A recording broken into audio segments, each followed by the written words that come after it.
want to talk a little bit about then your that first year in operation, right? So you had some time and you had kind of learned a little bit of the ropes, but it's different when it's yours, right? So what was that first year like? It's very different. It's very different. It's like parenting when you see a kid in Walmart throwing a fit until you have your own children. You don't really understand. And Yeah. so it's Yeah, kind of yeah. like My kid's never gonna do that. Yeah. never. My kid will never get. Yeah. They're the most well behaved. Their head, Yeah. hair's always combed. Their shirt's tucked in. They're totally fine.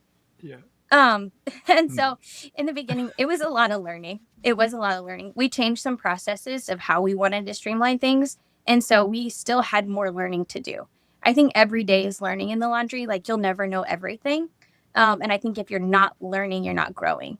And so that's the approach that we've also taken with our employees, like always giving them something that they can learn from. And education, I think, goes a long ways in the laundry world, both whether it's with your clients or with your team. You're always going to have to be educating. So we learned a lot in the beginning. At first, we started with no employees. It was, I had literally just had a baby 3 weeks before we opened. And so my husband was running everything. We were open from 7 a.m. to 9 p.m. and he was doing everything, washing, fold, laundry, everything.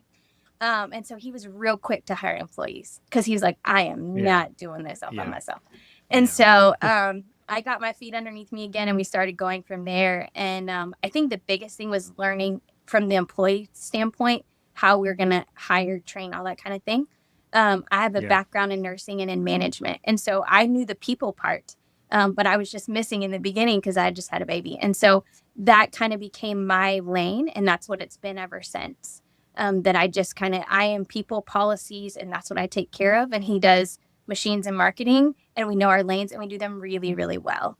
And I think that's helped us be successful. It took us almost that first year to figure it out. And then once Yeah. we did, Yeah. we were like, okay, we can keep doing this. This is replicable. We have systems and processes now that can keep us going. So, Yeah, that's so much of it is like making sure that you're actually documenting what's working along the way yes, and then setting it up. You're like, I don't really want to do this all the time. I would like for someone else to be able to step in and fill in for me, yes, when we get there. And especially as you go from like one location to two to four, those things are paramount yeah, to being able to actually keep your sanity, right? yes, yes. My goal this year is to work myself out of a job. So Absolutely. I've stepped out a little bit more with every store. Yeah. But then like the end goal of December 31st is to be like, I'm out of a job because I've raised up a good enough team that they don't need me. And that's what you want. Same thing Yeah. with your kids. You get them up to 18, you want them to be able to fly. Same thing with my team. I want them to be able to fly and cheer them on and congratulate them for the work.